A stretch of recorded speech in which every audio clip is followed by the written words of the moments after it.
ta famille. Et du coup, là, ça marche comme ça va s'afficher direct ou faudra que je clique? Bah là, La ça dernière se fois, je me trouve, rappelle plus comment ça avait fait. si ça se trouve, là, ça s'est déjà affiché. Moi, j'ai rien sur mon Facebook pour le moment, mais Ah, peut-être. ça y est. Yes. Ah, Tu me- Comment on sait qu'il y a des vues? alors. Bah moi, en fait, là, je vois qu'il y a Faut... une personne qui regarde. Merci à la personne qui nous regarde. C'est peut-être Marie. Il faut pas qu'on s'éteigne Et sur ça y est. Skype, toi et moi. Non, surtout pas, parce qu'en fait, c'est le fait qu'on soit en lien sur Skype qui fait que tu puisses être en lien sur la vidéo. Ok. Donc, il y a 3 personnes sur le live. Bienvenue à ces 3 personnes. On va pas commencer tout de suite. On va attendre un petit peu qu'il y ait des gens. Et moi, je vais couper le son de ce PC pour pas que ça nous gêne. Voilà. Donc là, je sais pas si toi tu vois, Morgane, mais il y a 8 personnes. Ouais, je vois. 11. Donc on va quand même commencer à 15h. Ok. Enfin, à 15h, bah, il y a 11 personnes. Oh, Élise, bonjour Élise. Est-ce que nous on peut commenter? Bon, c'est la première fois qu'on fait. Alors, Karine Galland, non, on ne vous entend pas. Par contre, on voit votre commentaire. Moi, je le vois pas, Est-ce hein. que vous nous entendez? Faites-nous un petit signe dans le chat.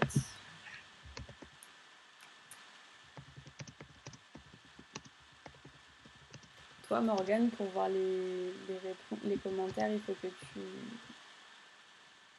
regardes sur la page Facebook. Bonjour Ok. à tous. Ah, bah donc c'est Marie, on est 3 en fait. Il y a Morgane, Clara et Marie qui commentent en tant qu'école. Parce que je n'ai pas 3 cerveaux. Déjà, cet C'est... exercice est compliqué pour moi. Bon. Les autres gens qui nous regardent, est-ce que vous pouvez... Ah, voilà, vous nous entendez. Il y a un léger décalage, donc on va essayer d'être réactive, mais si jamais, vous n'hésitez pas à reposer vos questions. De toute manière, je ne m'attends pas à des centaines de milliers de personnes qui commentent. Alors, Karine, en fait, en live, je crois pas que ce soit possible qu'on vous entende. C'est plutôt vous qui postez vos questions par écrit et nous qui répondons à l'oral. C'est un échange, mais pas totalement équilibré.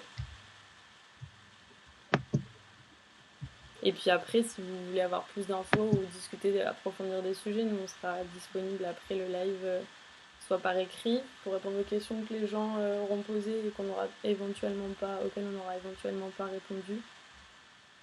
Et au téléphone si besoin. J'ai le téléphone de l'école à côté de moi.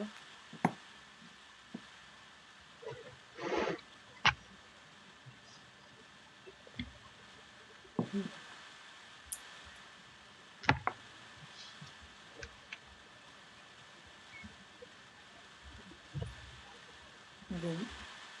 Peut-être qu'on va commencer. Ça fait Ok. peut-être 3 minutes que le live a commencé, puis les gens rejoindront au fur et à mesure. Je sais pas s'ils pourront voir les questions et tout, mais de toute manière, le live sera rediffusé s'ils veulent voir le début. Alors, pourquoi on fait ce live? Tout d'abord parce que c'est le confinement, que c'est un bon exercice pour être en lien avec notre communauté et puis les parents ou les curieux qui ont des questions à nous poser et qui devaient le faire pendant nos portes ouvertes ou nos réunions info famille qui ont été annulées. Donc c'est l'occasion là aujourd'hui de... Vraiment l'objectif c'est répondre à vos questions, quelles qu'elles soient. Vous pouvez nous questionner sur des choses totalement que vous estimez comme des choses lambda, comme des choses hyper spécifiques, des questions gentilles, des questions plus touchy sur le positionnement de l'école ou même sur nous. On répond si on a envie. L'objectif c'est que on puisse partager notre expérience, mais bon voilà, qu'on ne se sente pas obligé de dévoiler toute notre intimité. Et puis voilà, dans le respect, parce que des fois les écoles démocratiques peuvent susciter des vives réactions, donc on vous demandera quand même de respecter notre travail. Et je vais commencer ce live en remerciant Morgane. qui est une jeune de l'école qui a accepté d'être volontaire avec moi sur ce live. Et, euh, et peut-être que rapidement on peut se présenter, Morgane, si ça Ouais, te dit. Tu veux commencer? je te laisse l'honneur. Alors, rapidement, moi je suis Clara, je suis encadrante au sein de l'école depuis 3 petites années. Euh, je suis arrivée en 2017. À l'époque, c'était une équipe fraîchement constituée, puisque l'école a ouvert en 2016, mais il y a eu un changement d'équipe. Et, euh, et moi, je ne suis pas du tout du milieu de l'enseignement, ou j'ai pas fait des études en sciences de l'éducation. Par contre, étant engagée dans des associations et ayant fait pas mal de bénévolat ou de missions au sein de structures qui valorisent l'humain, la confiance en soi, euh, la liberté, voilà, tout plein de choses, j'ai été amenée à m'intéresser à la question de l'éducation. Aussi, quand on se pose la question de quelle société on veut pour demain et comment on traite les enfants, on arrive aussi souvent à la question de l'éducation. Et j'ai rencontré Nadia et Florent qui ont créé l'école, qui sont aujourd'hui toujours bien cofondateurs, mais plus en lien avec les jeunes, mais en lien avec l'équipe, qui m'ont parlé de leur projet d'école, que j'ai suivi, etc. Et un jour, ils cherchaient quelqu'un, je cherchais un boulot, et donc j'ai fait mon apprentissage à l'école. Et je vous en dirai un peu plus après si vous avez des questions. Mais voilà pour ma petite présentation. Et j'adore mon métier.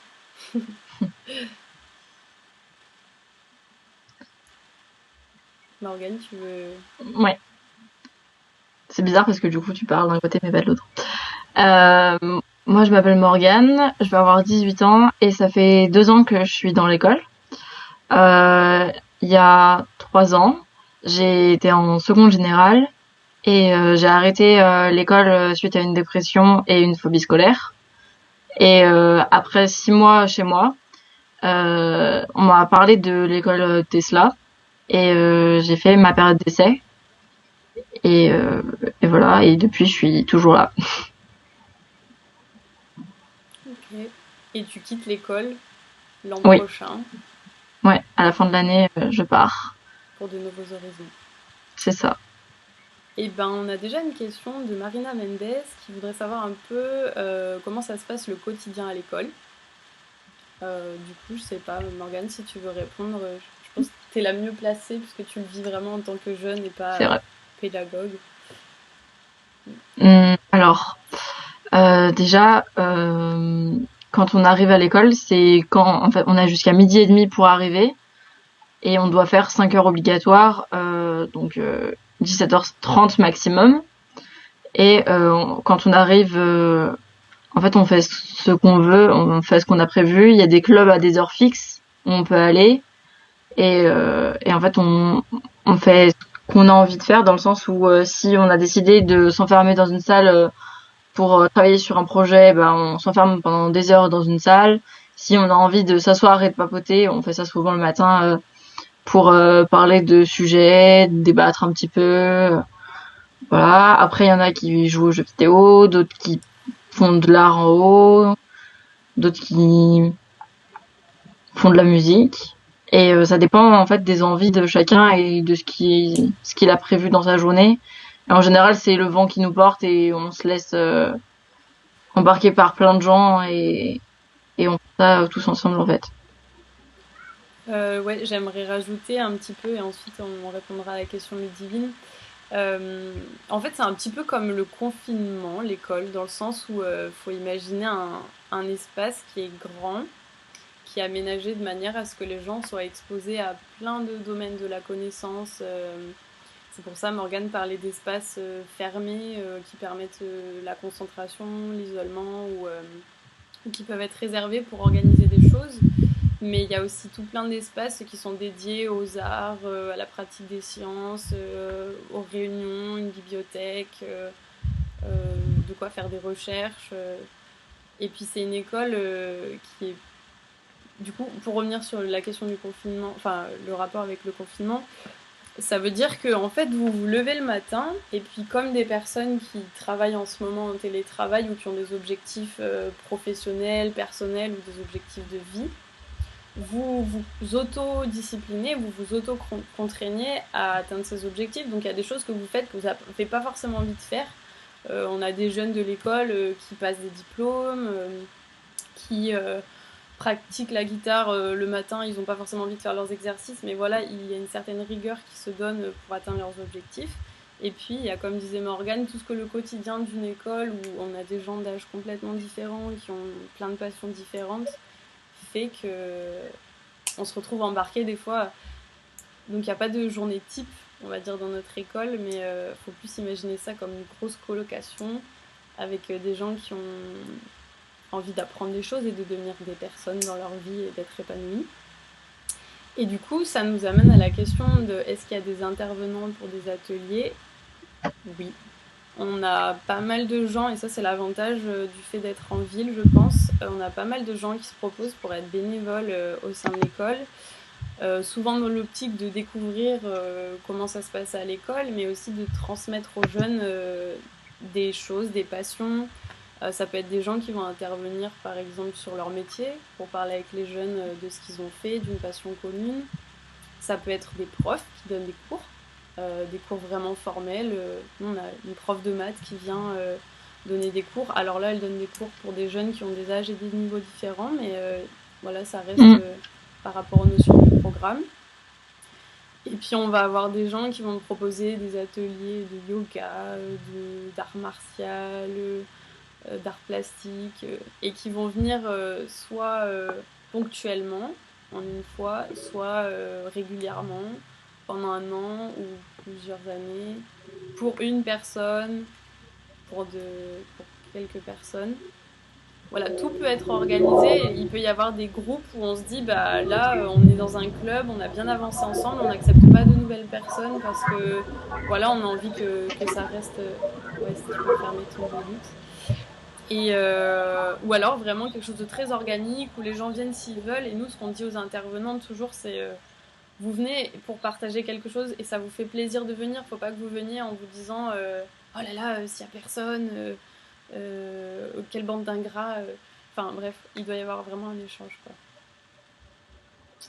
On a un commentaire de Marina. Les classes sont divisées par groupe. Est-ce que tu veux répondre, Morgane? Ouais. Il y a une autre question aussi, donc je vais répondre en même temps.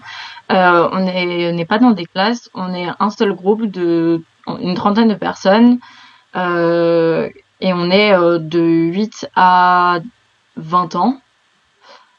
Et je crois que c'est tout. Oui, tu le dis. Ouais, c'est ça. On accueille des jeunes à partir de 6 ans, mais dans les faits, pour le moment, on a beaucoup de jeunes. On n'a pas en dessous de 8 ans. L'objectif étant de faire pour la rentrée prochaine un petit peloton de petits qui attendent de faire leur période d'essai et qu'on aimerait faire venir ensemble dans l'école pour qu'ils soient avec des gens de leur âge. Donc non, pas de classe. Pas de classe, pas de prof, pas de programme. Bon, c'est souvent la formule choc pour parler de nos écoles, mais C'est ça. étant donné que l'apprentissage n'est pas cloisonné à un programme, on s'affranchit de ce truc-là pour aller vers quelque chose de plus vivant, on va dire. Il y a une autre question. Y a-t-il des jeunes qui préparent un diplôme? Oui. Il y a tout type de diplôme. Il y a ceux qu'on connaît souvent, c'est le bac. Le brevet. Le Aussi, on avait eu. brevet. Alors le brevet, bon, les jeunes de nos écoles peuvent le passer, mais il n'y a pas un grand intérêt à avoir le brevet dans un système hors contrat, dans le sens où le brevet, il montre que vous avez le niveau, mais c'est pas ça ça va rien changer à votre scolarité. Par contre, le bac, c'est quand même quelque chose qui est parfois incontournable si on veut faire des études dans l'enseignement supérieur ou valider un niveau. Donc ouais, on a des jeunes qui passent le diplôme. Du coup, ça va se faire en candidat libre. Soit ils travaillent en autonomie, ils ont les programmes, ils ont tout plein de plateformes et de choses pour voir où ils en sont. Soit ça va se faire via le CNED. On a certains jeunes qui vont décider de partir de l'école pour le passer la dernière année ou les 2 dernières années au CNED. Et puis après, on a d'autres qui sont. Enfin, c'est pas encore arrivé à l'école, mais on connaît des gens qui ont passé le bac en candidat libre sans CDD programme, juste vraiment en faisant des recherches et en enrichissant. Mais bon, ça, c'est pour les plus motivés. Et puis après, il y a pas mal de jeunes qui passent des diplômes type ASSR, le, le code, et puis d'autres formations diplômantes qu'on peut avoir en ligne aussi, via des MOOC ou via des CAP, des choses. Ça peut arriver aussi. Y a-t-il un système de covoiturage? Non, nous n'avons pas de pédibus ou de système de covoiturage. Par contre, les jeunes comme c'est une petite école, ils commencent à connaître où les uns et les autres habitent, donc certains font le trajet ensemble. Ouais. Et est-ce qu'il y a des élèves de Lyon 4? J'ai pas en tête Oui. le registre. Ouais, on a des jeunes de Lyon 4. Oui. Ok. Combien d'encadrants? Ouais, 7 encadrants. En fait, on a une équipe de 3 salariés en CDI et après qui va être complétée par des jeunes qui sont volontaires en service civique, donc 2 personnes. Et par an, on a à peu près 2 bénévoles aussi qui sont en soutien à l'équipe au niveau de l'encadrement pédagogique. Alors, l'école existe depuis combien de temps? Waouh, il y a tout plein de questions. L'école, elle a officiellement ouvert, accueilli des jeunes à partir de septembre 2016, mais l'association a été créée en avril 2016. Et il y avait déjà 7 jeunes qui étaient en lien avec Nadia et Florent. Vis-à-vis des inspecteurs, comment ça se passe? Est-ce qu'ils acceptent? Alors, nous, c'est vrai que les écoles alternatives qui sont privées hors contrat peuvent faire fuir un petit peu ou générer des polémiques au sein des structures étatiques. En tant qu'école démocratique, on a très peu de repères communs avec les inspecteurs, effectivement, puisqu'on n'a pas du tout la même forme scolaire. On n'a pas de classe, on n'a pas de prof, on n'a pas de programme. Certaines écoles démocratiques ouvrent sans enseignants, c'est possible, il y a un vide juridique par rapport à ça. Et surtout, ce qui leur fait très peur, c'est qu'il n'y ait pas de suivi des acquis et d'évaluation automatique, d'évaluation imposée, on va dire. Donc sur ça, nous, on essaie de leur montrer que, en tout cas, au sein de notre école, l'inspection s'est super bien passée parce qu'on a réussi à se rejoindre sur le fait que nous, ce qu'on faisait, c'était de s'assurer du bien-être des jeunes, qu'on avait bien conscience de notre devoir de protection des mineurs et qu'on ne créait pas une école pour envoyer des jeunes se prendre un mur à la sortie, que notre rôle c'était aussi de faire en sorte que les jeunes soient bien en phase avec la réalité du monde actuel, même s'ils le savent très bien ce qui les attend. Et voilà, vraiment insister sur le bien-être et la connaissance qu'on a de chaque parcours des jeunes, sur un projet qui est quand même centré sur les besoins de l'enfant et sur l'accompagnement à l'autonomie, qui est pour nous une clé indispensable pour pouvoir apprendre par soi-même, mais aussi s'en sortir, quels que soient les coups de la vie. Donc, nos inspecteurs ont été plutôt convaincus, on va dire, même si la première année, ça s'était plutôt mal passé, notamment au niveau du suivi des acquis.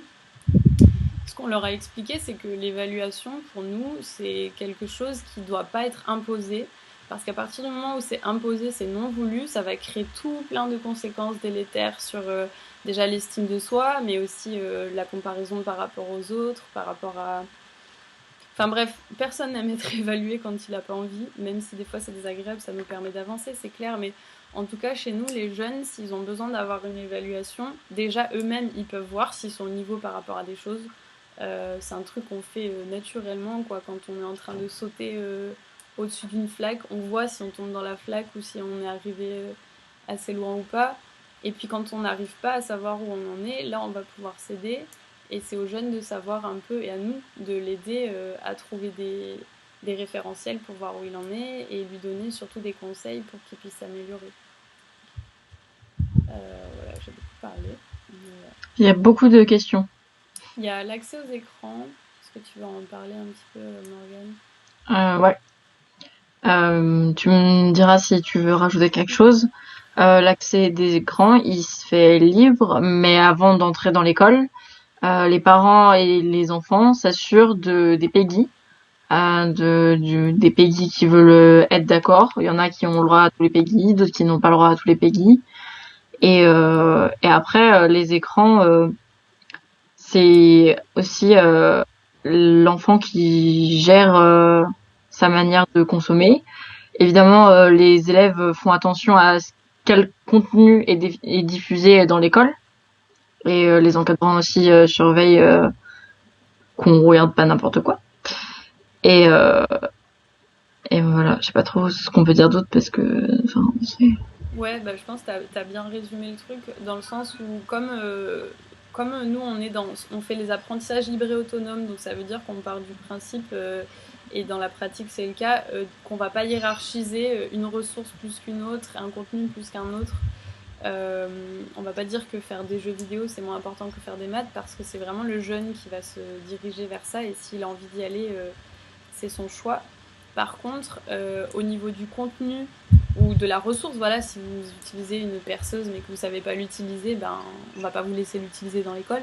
Et c'est pareil si vous utilisez un écran et que vous allez sur des sites où il y a vraiment des dangers pour vous, ou alors qu'il y a du risque de harcèlement, que vous-même, voilà, vous faites un mauvais usage de l'écran. Nous, on est là. Là où on ne va pas s'entendre par rapport à d'autres écoles démocratiques ou d'autres pédagogies ou même les parents, c'est qu'est-ce qu'on va justifier comme étant un mauvais usage. Là-dessus, nous, on va surtout faire attention, comme tu disais, Morgane, au contenu. Pas en raison des âges forcément, mais par rapport à la sensibilité des gens dans l'école en général. Parce qu'on a bien conscience aussi que sur Internet, on peut tomber sur tout et n'importe quoi. Donc nous, on a un contrôle parental et puis on sensibilise beaucoup les jeunes et les parents au fait d'en mettre sur les smartphones. Et puis vraiment, notre positionnement, c'est pas juger, être en lien avec les jeunes, comprendre qu'est-ce qu'ils font sur les écrans, comprendre, voir à quel point ils ont conscience du temps qu'ils passent sur les écrans et comment eux-mêmes, quel regard ils portent sur leur comportement sur les écrans. Et surtout pas faire l'erreur, enfin moi que je considère être une erreur, que de remettre la faute sur les écrans et l'usage des écrans de problématiques qu'il peut y avoir à côté qui sont souvent d'ordre social, psychologique. Un jeune qui va s'isoler pour jouer aux jeux vidéo toute la journée, qui parle à personne, ça va pas à la maison, là ça nous pose question. Mais s'il était sur son atelier de potier, son tour de potier, en train de faire des poteries toute la journée dans cette même prosternation, ce serait la même chose, quoi. C'est la question de la monoactivité et peut-être de la fuite d'une certaine réalité. Voilà. Et il arrive beaucoup que les jeunes qui n'ont pas droit aux écrans à la maison, ou en tout cas qui ont accumulé une genre de frustration, dédient beaucoup de leur temps aux écrans au sein de nos écoles, en tout cas les premières années, pour pouvoir répondre à ce besoin et cette frustration, quoi. et il y a aussi une autre question, c'est le nombre de postes en accès, possibilité d'apporter ses propres tablettes. Il y a une télé et un ordi fixe et deux portables. Et on peut amener tout le matériel qu'on veut, que ce soit des ordinateurs, une télé, des manettes, des consoles, des tablettes graphiques, tout ça. Des guitares aussi. Beaucoup de guitares circulent dans l'école. Tant que ça reste dans la loi française, nous, on accepte. Voilà, On peut mettre en c'est place ça. des certificats ou des choses pour le matériel dont l'usage est réglementé. Mais... C'est ça. Alors, on a une question sur comment trouvez-vous vos intervenants et je vais la relier avec la question quelle formation ont les intervenants. Nous, on trouve les intervenants, ça s'est beaucoup fait par le réseau au début, en fait, des gens qui viennent vers les écoles démocratiques, qui, de par leur parcours, de par leurs convictions et leur expérience avec les enfants, collent au poste, on va dire. Les prérequis pour être un encadrant, il n'y en a pas des milliards parce que on sait bien qu'un diplôme, ça ne veut pas forcément dire que vous êtes bon pédagogue, que vous aimez être en lien avec les enfants et surtout que vous êtes capable de leur faire confiance à 100%. Prérequis que nous, on a chez nous, c'est-à-dire est-ce que toi, quand tu es en adulte dans une école, tu es prêt à accepter que ça aille pas dans le sens que tu veux et que le jeune apprenne pas ce que toi tu voudrais qu'il apprenne. Est-ce que tu sais décrypter quand un jeune a besoin d'aide. Est-ce que tu arrives à rentrer en lien avec eux, pas forcément quel que soit leur âge, mais voilà, que tu as un contact facile. Et puis après, c'est vraiment des gens. Enfin, on crée notre métier. Le métier d'encadrant pédagogique ou facilitateur d'apprentissage, c'est un métier. Pour l'instant, il n'y a pas de diplôme. Par contre, moi, ce que je conseille beaucoup aux gens qui arrivent chez nous, enfin, c'est pas que je conseille beaucoup, mais si je vois que voilà, il y a des choses dans le rapport aux enfants, c'est compliqué, ou il y a des choses qu'ils comprennent pas, faire un petit tour dans les sciences de l'éducation, la psychologie cognitive, les neurosciences, etc. Se former à la communication non violente, tout plein de choses, ou aux troubles de l'apprentissage, ça va être plus de l'auto-formation que des formations en amont. Et puis, dans le cadre de notre équipe, on a 2 encadrants qui ont fait des études dans les sciences de l'éducation ou dans l'école du professorat, qui n'avaient pas pour objectif d'être enseignants justement parce qu'ils n'étaient pas d'accord avec la manière dont ça allait se faire et qui sont venus vers nous. Et dans mon cas, j'ai un diplôme en management de l'économie sociale et solidaire et en communication. On a un encadrant qui est ancien traducteur littéraire de l'anglais vers le français, mais qui a une expérience avec les enfants. Et puis on a aussi des gens qui répondent à nos annonces, nos offres d'emploi et qui sont à fond dans le projet, quoi, et qui ont envie de donner un coup de main et d'être en lien avec les jeunes. Voilà. T'as quoi comme question après? J'ai vu qu'il y avait une question sur l'art tout à l'heure. Si tu veux répondre, Morgane, toi qui crée beaucoup. C'est ça. Et je vais répondre, je vais faire une pierre deux coups d'ailleurs. Alors attendez. L'art a-t-il une place importante dans votre philosophie de l'éducation? Oui et non, en fait, et chacun fait comme il veut. C'est selon les goûts de chacun. C'est vrai que dans notre école, il y a beaucoup de gens qui touchent à l'art.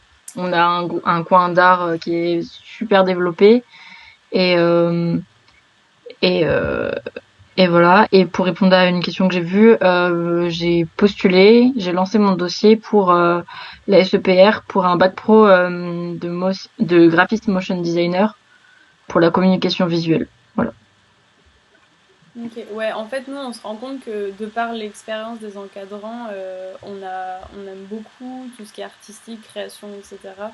Ou même le rapport au corps, pouvoir faire du théâtre, de la danse. Mais chaque jeune qui arrive à l'école avec une envie, une volonté, peut débloquer un budget, peut motiver des gens autour d'un thème de prédilection. Et c'est pour ça qu'on dit que nos écoles, elles changent beaucoup. C'est qu'on a par exemple la Sudbury Valley School qui a eu un atelier de travail du cuir, donc quelque chose qui est assez spécifique quand même, pendant 15 ans, qui a tourné et qui a fait que plein de jeunes se sont initiés à ça et ont adoré pratiquer ce truc-là. Est-ce que vous arrivez à ouvrir des portes sur de nombreux champs de connaissances et comment? Alors là, c'est la question de l'exposition. Qui est pour nous un des rôles principaux des adultes au sein d'une école démocratique. Comment on va faire pour que les jeunes en fait soient exposés à plein de choses sans que ce soit imposé. Ça peut être proposé aussi, mais comment on va faire? Et ben déjà pour nous l'espace est très important. L'aménagement de l'espace, il a un impact juste immense sur comment on va avoir des interactions avec l'autre et avec notre environnement. Donc il y a toute une réflexion de la part de l'équipe et des jeunes aussi avec nous sur comment on aménage notre local. C'est pas la même chose si vous mettez une télé au centre d'une pièce que si vous mettez une bibliothèque. Voilà. Donc on va essayer d'exposer les jeunes à plein de choses comme ça. S'il y a des manques, parce qu'il y a forcément des manques, enfin nous dans l'idéal on aimerait les exposer au monde entier et à tout ce que le monde peut leur offrir, mais s'il y a des manques, on peut les identifier avec les jeunes et débloquer un budget pour avoir des ressources et du matériel par rapport à ça. Et c'est pour ça aussi qu'on ne se prive pas de la ressource de Internet, qui pour nous est un vecteur d'émancipation de l'individu et d'apprentissage par soi-même qui est quand même super grand. Voilà, c'est pour ça qu'on laisse l'accès à Internet pour les jeunes. Et après, il va plus y avoir la démarche ne pas ne pas juger ce que quelqu'un est en train de faire, c'est quand même lui ouvrir le champ des possibles. Le non-jugement, si jamais toi tu vas en parler aussi, Morgane, c'est un des piliers de notre... Enfin, nos jugements. On juge toujours parce que voilà, on a une histoire, une historique, etc. Mais on essaye au maximum de pas décourager quelqu'un qui est en train de faire quelque chose et de toujours lui laisser une chance, lui montrer qu'il est capable et qu'on a confiance en lui et qu'il faut qu'il ait confiance en lui. Et ça déjà, ça ouvre pas mal de portes. Mais d'ailleurs, c'est la première chose que j'ai remarqué en arrivant à l'école, c'est le non-jugement des gens et la mixité en fait dans tous les domaines, que ce soit des différences, que ce soit des activités, de l'ouverture d'esprit de chacun et aussi de la tolérance en fait. Et c'est ça qui est impressionnant avec les écoles démocratiques, je trouve, c'est que tout le monde se mélange et c'est une complémentation totale en fait. Tout le monde est complémentaire avec tout le monde, sans le vouloir en fait. C'est naturel. Mais on met toujours l'accent sur il y a certainement plein de choses qui manquent à notre école et qui vont pas. Et du coup, les jeunes, C'est les sûr. parents, les gens extérieurs, enfin, donnez-nous votre avis pour que l'école soit encore mieux. Parce qu'il y a aussi des moments où on finit par s'encrouter dans quelque chose, on se rend pas compte, mais voilà, mettons l'espace art commence à exposer des œuvres de partout, mais il n'y a plus de place pour mettre des affiches, je sais pas, de la chronologie historique ou voilà. Alors, pour le suivi des acquis, est-ce que vous utilisez Athéna? Non, pas du tout. Pas du tout. En fait, on a commencé à le faire au tout début quand je suis arrivée et c'était tellement chronophage et ça n'avait pas de sens avec ce pourquoi on s'était engagé et ce pourquoi les jeunes étaient arrivés à l'école que on s'est dit que tant qu'on nous l'imposait pas, on n'allait pas le faire. La seule fois où on est amené à faire du suivi des acquis, c'est plutôt des bilans de compétences et ça va être quand un jeune va transiter vers un autre établissement. Ah, de toute façon, j'avais pas vu, mais Marie avait répondu. J'ai vu moi. Il y a d'autres questions si tu veux plus bas. Il y a une question sur le budget. C'est qu'on a un budget par mois qui est mis de côté par les encadrants et on fait des demandes en réunion, enfin en, en conseil d'école, pardon. Et on fait des demandes pour acheter tel livre ou un ballon de foot, une pompe pour les ballons, de quoi faire de la cuisine, un nouveau moule, des stylos, de la peinture, tout ça, tout ça. En fait, tout ce qui peut créer, tout ce dont on peut avoir besoin en fait pour les clubs, les activités, tester de nouvelles choses. Et c'est un budget qui s'élève à 200-250 euros par mois, à peu près. Donc c'est pas énorme, mais en fait on se rend compte qu'on est assez raisonnable. Il n'y a que pour les voyages ou les gros repas de Noël où on a envie de se faire plaisir, mais... C'est ça. Et là encore, on essaie au maximum de ne pas dévaloriser un apprentissage plutôt qu'un autre. On a par exemple des jeunes qui ont demandé des déguisements de Thanos. Alors je sais pas qui est Thanos, mais bref. On essaie au maximum de faire de la récup, mais si eux, ils ont envie d'avoir ça, ils peuvent défendre leur proposition et c'est toujours accepté, quoi. Il y a une question sur les voyages scolaires, ça a éveillé la curiosité de quelqu'un. L'année dernière, on est parti à Barcelone.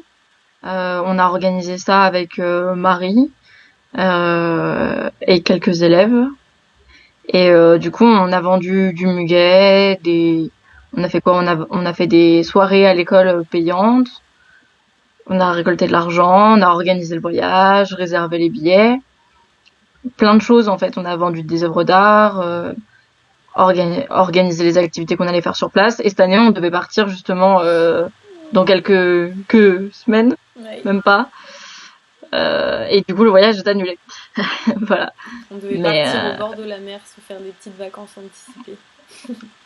Ouais, c'est ça. Et on avait réussi à quasiment tout payer hors le trajet. C'est ça. Il y avait une question sur les écrans encore. Est-ce que vous prenez en compte l'importance de la co-construction et de la connaissance entre personnes et non avec un ordinateur? C'est clair qu'il y a des apprentissages où on est actif, où on est passif, et ça va pas du tout s'ancrer de la même manière. Notamment, par exemple, l'apprentissage d'une langue, ils ont essayé de mettre des bébés devant une télé avec quelqu'un qui leur parlait espagnol, ils n'ont pas du tout appris. Enfin, le lien humain est juste un terreau hyper important pour un certain type d'apprentissage, pas tous. Il y a des choses qu'on ne pourra pas faire d'humain à humain, comme tout l'apprentissage de l'intelligence visuospatiale et comment on va être réactif sur un jeu vidéo, par exemple, ça va pas être la même chose. Se mettre en scène et jouer avec son image, apprendre à gérer le public privé, son intimité, l'extimité sur les réseaux sociaux, ça, vous ne pourrez pas l'apprendre en lien avec des humains. Donc il y a quand même tout plein de... Il y a des choses qui se recoupent, d'autres non. Mais je sais pas si vous parliez de la transmission de quelque chose, d'un savoir en particulier, avec la possibilité de poser ces questions à l'éducateur.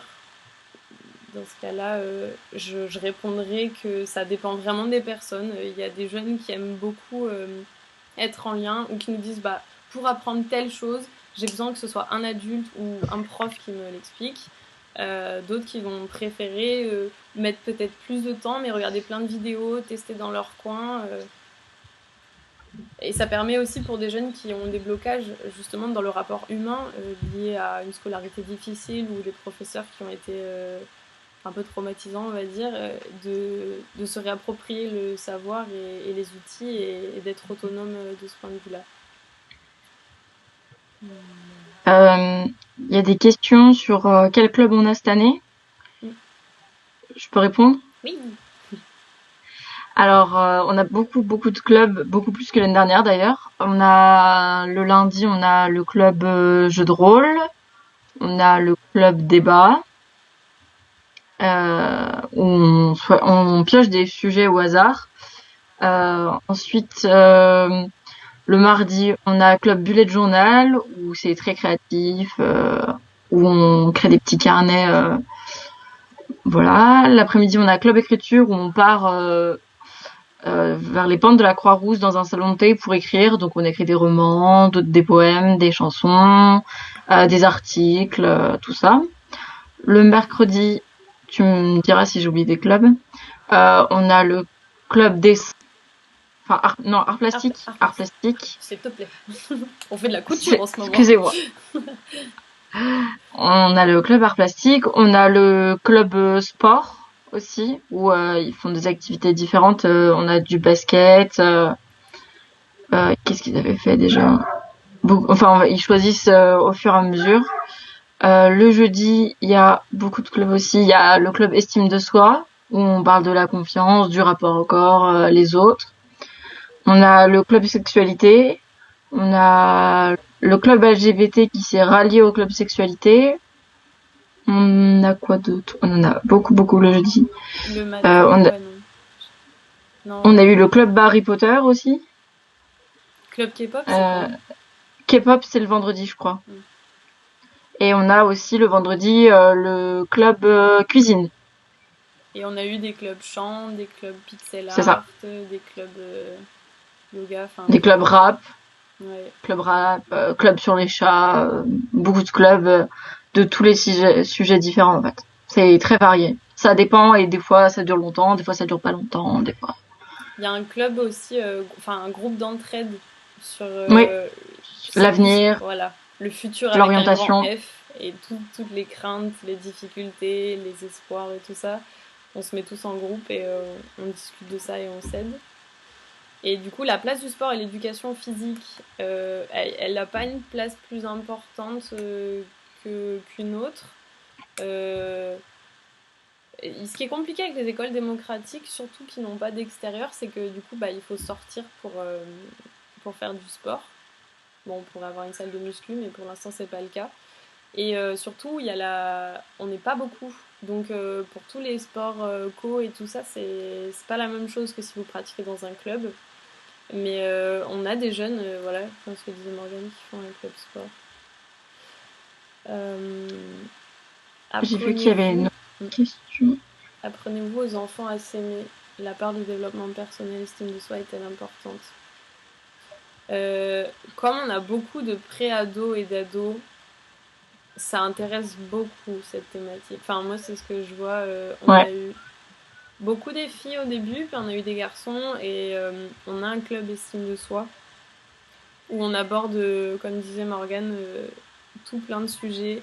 Mais enfin, même hors de ce club, en fait, cette Mm. école, c'est une école qui a été créée pour les enfants, par les enfants, et elle est faite pour eux. Donc en fait, à la base de la base, quand ils arrivent, on leur dit mais fais-toi confiance, on t'a volé ton enfance. Non, je plaisantais. On est là, on t'offre un espace et un temps que tu peux te dédier. Donc forcément, pour l'estime de soi, c'est top parce que tu apprends à te connaître. Donc tu as plus conscience de qui t'es. Les gens ici sont là pour te montrer que tu peux te faire confiance. Donc tu apprends à te faire confiance. Tu as aussi, bon, dans l'estime de soi, il y a tout le côté amour de soi. Donc ça, on peut pas le forcer, mais ça se cultive. C'est ça. Quand tu as des gens qui te respectent, qui te témoignent de l'amour de plein de manières différentes, forcément, après, ça te montre comment tu peux t'aimer et comment tu peux cultiver l'amour, en fait. Et, euh, et ça, c'est un truc, en estime de soi, on aborde beaucoup. On peut faire des exercices, par exemple, on se complimente, on écrit des choses où on se sent bien et on a une belle vision de nous. Mais ça peut aussi passer par des trucs plus trash où genre on a eu toute une période sur le harcèlement de rue, justement, où On avait fait le mur avec toutes les témoignages. le mur des Ouais. complexes aussi. Ouais, L'idée le c'est mur pas des de complexes. se tirer vers le bas, c'est prendre conscience des trucs. Euh, il y a une petite phase de victimisation, puis après on est là pour s'empuissancer, s'empowerment. C'est ça. Empowerment. Yes. J'ai vu une question sur la nature et le jardinage. L'année dernière, on avait une de nos bénévoles qui avait créé un banc extérieur avec une table et à l'intérieur, il y avait des plantations avec des herbes aromatiques Proposant. et c'était sacrément stylé. Faut qu'on se le dise. Tellement stylé qu'on s'est fait voler la moitié de nos plantations. C'est ça, on se faisait voler nos plantes. Euh, et aussi comment fonctionnent les clubs. Ben en fait, ça part juste d'une idée de quelqu'un, n'importe qui, un encadrant, un élève. Ça part d'une discussion. On avait parlé justement. Je me rappelle un matin, on était assis dans la cuisine, comme à chaque fois on papotait, et on s'est rendu compte que ce serait trop cool de parler d'estime de soi. Et sachant qu'on en parlait déjà beaucoup, donc on s'est dit pourquoi pas faire un club juste sur ça. Et c'est souvent comme ça que démarrent les clubs. Quelqu'un qui arrive qui dit bah moi je suis fan de ça, venez on fait un club là-dessus. C'est souvent comme ça que nous on fonctionne. Après n'importe qui peut faire un club, n'importe qui peut venir. Des fois il y a personne qui vient et c'est pas grave, on retente notre chance la semaine d'après et voilà. Le club estime de soi il a commencé avec 2 personnes, ça a fini où la salle était remplie et ça dépend vraiment à chaque fois bah de la motivation de tout le monde et des envies du jour en fait. Mm. Oui, puis après, il y a eu des phases où il y avait zéro club et c'était presque. Enfin, il n'y avait pas de structure dans les activités, il se passait tout plein de choses. D'un coup, tout le monde se met à structurer, à faire des clubs, à cloisonner dans des salles, etc. C'est hyper bien organisé, ça a fait vraiment l'école de rêve à présenter aux gens. Et en fait, à bout d'un moment, ça devient tellement structuré que ça devient presque étouffant. Et voilà, il y a des dynamiques, quoi. Ça se structure, ça se déstructure, ça reprend, ça. Comme disait Morgane, c'est vraiment gré la motivation des gens. Par rapport juste à la connexion avec la nature, je tiens à préciser quand même que nous on est une école où on n'a pas d'extérieur, donc ça fait un gros challenge quand même. Bon, on s'en sort pas mal, on va dans Ouais, les parcs, on fait des sorties on sort, on en fait des collectif. pique-niques. Mais c'est vrai que les jeunes ne peuvent pas observer, être en lien avec des éléments naturels. Ça se fait au profit de tout l'équipement d'une ville qui est quand même hyper pratique quand on est pré-ado au niveau de l'autonomie, au niveau de tout ce que la culture lyonnaise elle peut proposer, c'est quand même assez top. On est en centre-ville et bon bref, je trouve que c'est adapté aux jeunes et à la culture de notre école, même si dans l'idéal, bien sûr, on aimerait avoir un extérieur et pouvoir faire plein de choses dedans, mais ça C'est c'est sûr. Je vois les, une question. les étapes pour créer l'école. C'est pas bien compliqué, enfin c'était pas bien compliqué, maintenant ça devient compliqué. En gros, ce qu'il faut faire, c'est que déjà, il faut être monté soit sous structure, une entreprise, une SARL, ou alors une association loi 1901. Vous déposez des statuts, et une fois que vous avez votre structure, là, vous pouvez monter une école. Il va falloir que vous trouviez un local, que vous trouviez des familles, et pour trouver ce local, que vous répondiez à plusieurs exigences, notamment d'établissement recevant du public. Il faut que vous déposiez aussi parallèlement auprès du rectorat. Non, maintenant c'est un seul et unique dossier, mais il y a tout un projet d'établissement et de règles administratives comme un registre du personnel bien nickel. Enfin, voilà. Et tout ce qui est législation, vous pouvez trouver sur le site Créer son école, créersonecole.com. Ils font des formations. Il y a aussi pas mal de choses sur ce site qui ont permis à des écoles de se monter. Avez-vous participé à des études sur un plus long terme, des résultats? En gros, ouais, savoir ce que sont devenus les gens dans nos écoles. Je pense que c'est ça. Nous, enfin, chaque année, on a au moins 2 ou 3 stagiaires qui viennent du milieu de l'enseignement et de la recherche, qui font des mémoires sur nos écoles. Actuellement, on a eu plus de choses sur qui sont les gens qui viennent dans les écoles démocratiques. Il n'y a pas de choses qui se fait, en tout cas dans notre école, sur que deviennent les jeunes des écoles démocratiques. Mais au niveau plus national et international, il y a un pôle de coordination de la recherche au sein des écoles démocratiques qui commence à récupérer pas mal de statistiques sur ce que deviennent nos jeunes. Donc ça se fait au niveau national et international. Mais on n'a pas encore de grosses études. C'est des bouquins édités ou des études faites par les écoles elles-mêmes, notamment dans les pays anglo-saxons, qui vont montrer ce que ça devient. Mais après, c'est pas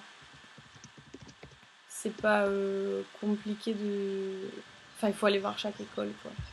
Moi, j'ai appris il y a pas longtemps que en Israël, enfin, c'est une des choses qui m'avait interloquée quand je me suis intéressée aux écoles démocratiques. Là-bas, ils ont beaucoup d'écoles dites démocratiques et des écoles, mais très grosses, où il y a 200-300 élèves, 35 encadrants pédagogiques, où ils font le même système des apprentissages libres et autonomes, avec cette fois des cours qui sont proposés automatiquement dans plein de matières différentes. Et donc ça fait des milliers et des milliers de personnes qui sont sorties de ces écoles et sur lesquelles on pourrait faire énormément de statistiques. Voilà. Il y a une question, c'était peut-on dire que le public de l'école répond à un certain profil socio-économique? Tu veux répondre? Bah moi je connais bien du coup. Vas-y. Mais si tu C'est veux pour ça que je te commenter. lance. Non. C'est pour ça que je te la lisais. Dans notre école, on n'a pas du tout ce qu'on pourrait retrouver dans une école Montessori dans le 6e arrondissement de Lyon. Enfin, c'est pas du tout le même public dans le sens où on fait en sorte déjà d'avoir des tarifs qui sont accessibles, même si pour nous on sait que les familles se saignent. C'est une école en ville aussi, donc ça va pas être le même profil. Et on a beaucoup de familles qui sont au SMIC, beaucoup de familles monoparentales aussi avec plusieurs enfants à charge. Ce qui fait qu'il y a quand même une grande mixité au sein de notre école. Et si la question c'est est-ce que notre école c'est une école de riches, je peux répondre tout de suite non. Pas du tout. Ça devient même un problème dans le sens où pour pouvoir accueillir plus de familles boursières, il nous faudrait plus de familles aisées. Et on n'en a pas tant que ça. Donc, mais bon, c'est comme ça. On a décidé de faire des tarifs qui étaient calculés selon l'URFR des familles. Et donc, ça fait que on a certaines familles pour qui ça représente le même pourcentage du RFR, la somme qu'ils vont allouer à l'éducation de leur enfant. Mais comme c'est énorme comparé à ce qu'on imagine par rapport au système classique. Enfin, le système de l'éducation nationale, ça revient quand même à entre 6 000 et 8 000 euros par tête par jeune, mais qui sont cotisés dans nos impôts. Et les familles qui viennent chez nous, non seulement ils payent pour le système classique dans lequel ils ne vont pas mettre leurs enfants, plus ils payent une scolarité chez nous. Donc, là, Si tu veux répondre, il y a une question de Marina. Comment traitez-vous les thèmes qui sont vécus différemment à chaque phase de vie, par exemple la sexualité? C'est compliqué comme question. Alors,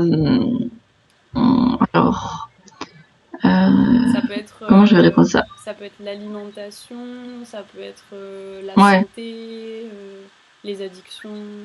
Je pense que c'est ce genre de thème que je pense vraiment, c'est ce qui me percute le plus, c'est que c'est selon les moments, selon nos périodes, de quoi on parle.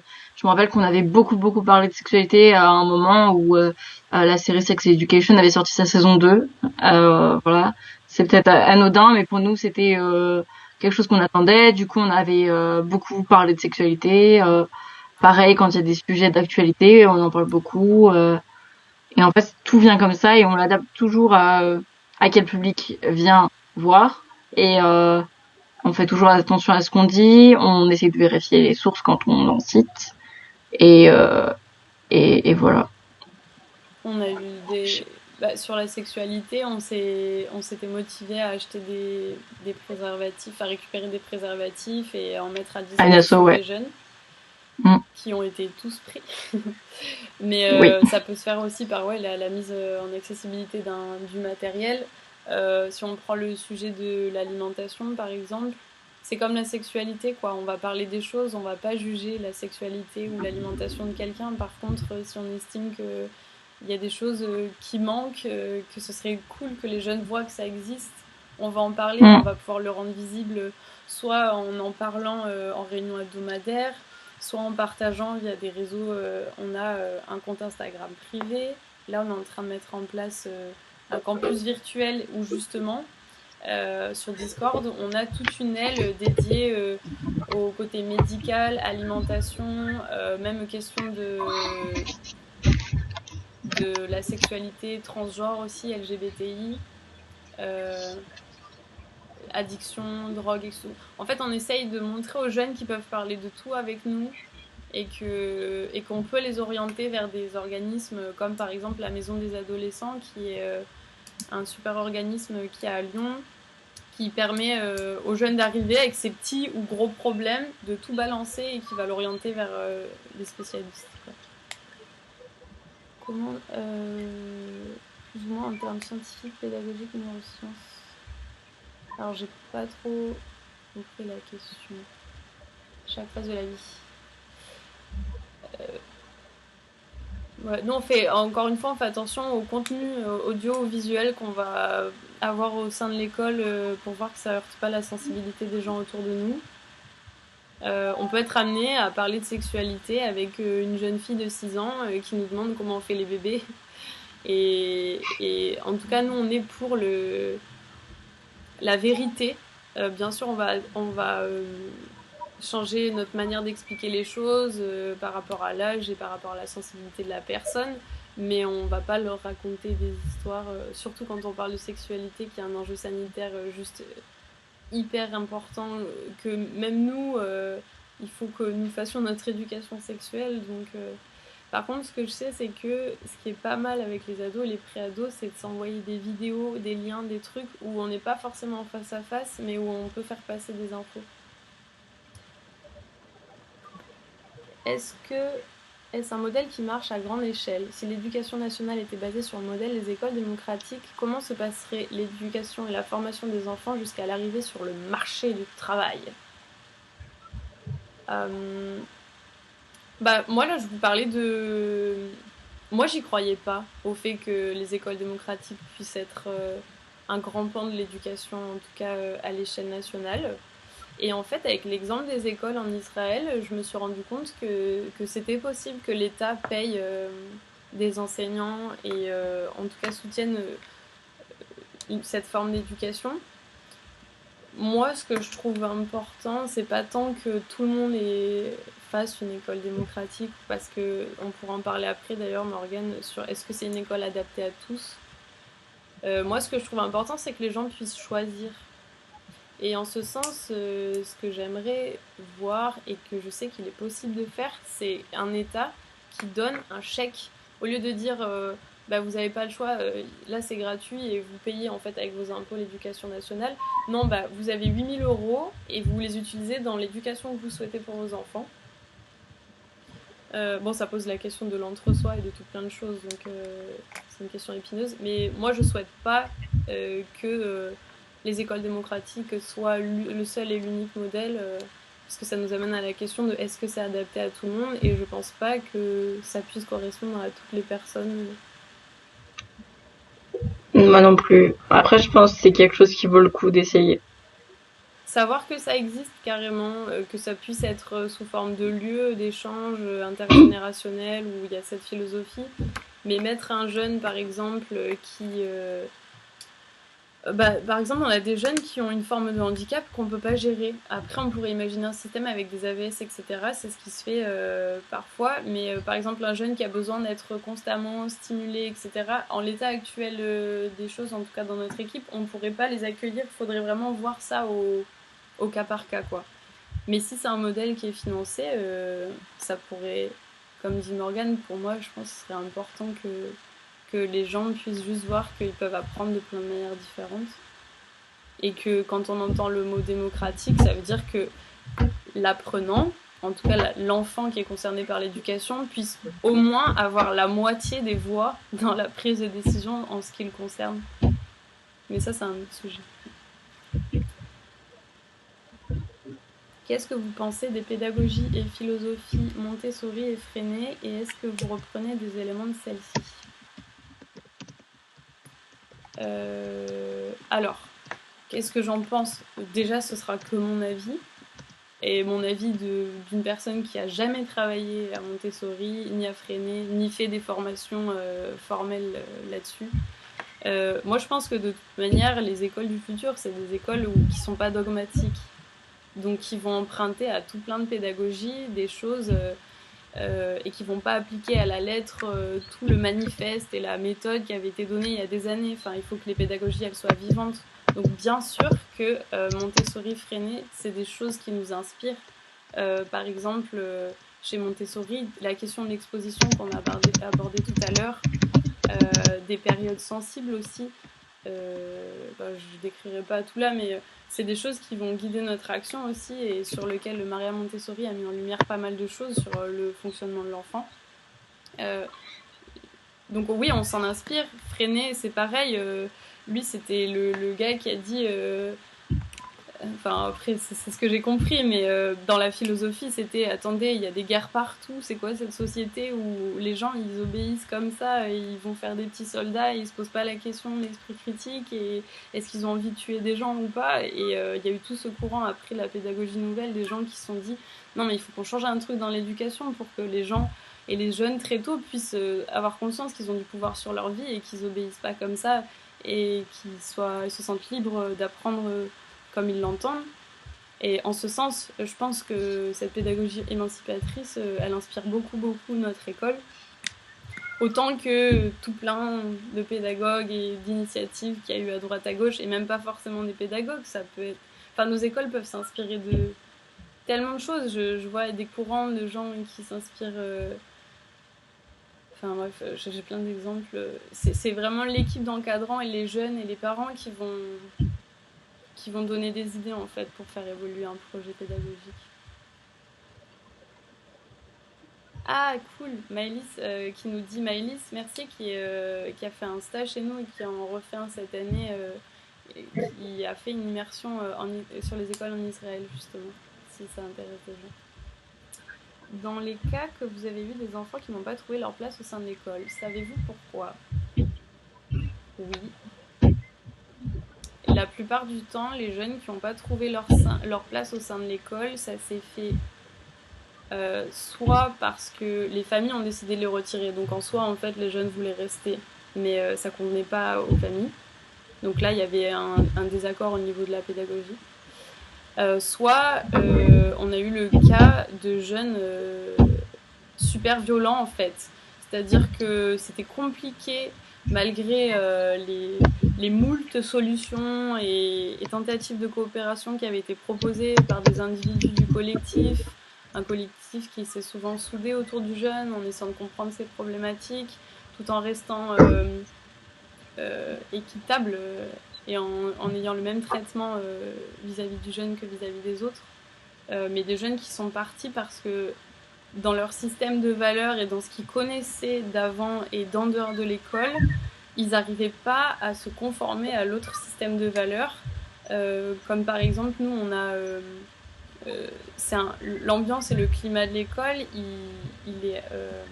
tout le monde est responsable de ce qui s'y passe. Ça veut dire que c'est pas que les adultes qui vont dire quand il y a des débordements, etc. C'est tout le monde. Et on a des jeunes qui arrivent et qui nous disent ouais, mais moi je suis pas une balance. Et nous on leur dit et on leur fait comprendre, et les jeunes leur font comprendre que non, mais c'est pas que t'es une balance, c'est juste que si tu veux protéger ton pote, si tu vois qu'il se fait frapper, il faut que tu le dises. Enfin, il faut que tu portes ça à la voix du collectif. Il faut que si tu vois quelque chose de délétère, tu en fasses part. Et non, en fait, c'est plus fort qu'eux. Mais on peut comprendre. Ils ont des Généralement, quand tu n'obéis pas à un système de valeurs et à des règles que tu trouves dans un groupe. Morgane, je crois qu'on entend des gens chez toi. Oui, je ne suis pas seule. Mais bon, bref, si tu décides d'obéir à d'autres règles que celles qui sont mises en place par un groupe, c'est que tu as plus intérêt à obéir à d'autres règles, que ce soit par rapport au fait que tu veux garder la face ou parce qu'en dehors, tu veux pas qu'on te prenne pour une balance, etc.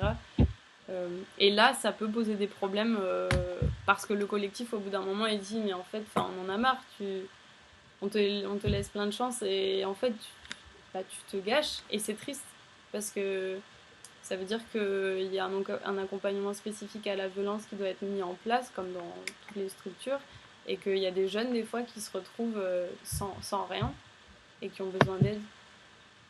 Même s'il y a des tas de choses, encore une fois, qui sont faites au niveau des encadrants et au niveau des jeunes et même d'autres acteurs. Faut que tu expliques ces JCE. Ouais. Est-ce qu'on parle... Ouais. Alors, dans 1 minute, le live est fini. Donc peut-être qu'on peut laisser aux gens le soin de poser encore 2 questions. Il y a une question de Alex Rutigliano. Soit disant, je le connais pas, mais je le connais, c'est un ami à moi. Et puis on peut parler du conseil d'école et conseil de justice. Morgane, est-ce que tu veux parler d'un des deux ou des deux? Alors, il y a une question, déjà. Ah, ouais. 2. Alors on peut parler du conseil de justice, peut-être? Ok. Du coup, le conseil de justice, c'est pour régler les injustices dont parlait Clara tout à l'heure. C'est un conseil qui est fait par des élèves de l'école, membres, peu importe qu'ils soient jeunes ou encadrants. On a des papiers avec une boîte aux lettres. À l'intérieur, dessus, c'est pour poser des appels. Donc on met notre prénom avec la personne qui est appelée et, on met s'il y a des témoins. Et on explique ce qui s'est passé. Par exemple, Clara a mal rangé un verre après l'avoir utilisé. Alors moi je mets une plainte et je dis contre Clara, témoin n'importe qui. Et du coup le conseil de justice sert à régler ce genre de cas, que ce soit de l'harcèlement, des problèmes avec du rangement. On a beaucoup de problèmes avec du rangement, plus qu'avec autre chose d'ailleurs. Des agressions, du ménage. En fait, tout peut passer dans le conseil de justice. Et le conseil de justice appelle les gens pour trouver une solution, réparer ce qu'il faut réparer, et mettre une croix, parce que chacun de nous a une fiche avec toutes les règles, et on a un nombre de croix, en fait. On a un système de croix. Et voilà. Je sais pas si tu veux rajouter des choses, puisque je pense qu'il va falloir rajouter des choses. Juste pour précision, parce qu'il y a certaines écoles qui gèrent les conflits aussi et la restauration du lien entre les personnes en conseil de justice ou dans d'autres instances. Nous, le conseil de justice n'est pas du tout le lieu de gestion des conflits. On peut avoir des conflits qui vont se retrouver, qui vont faire qu'il y a des enfreintes au règlement.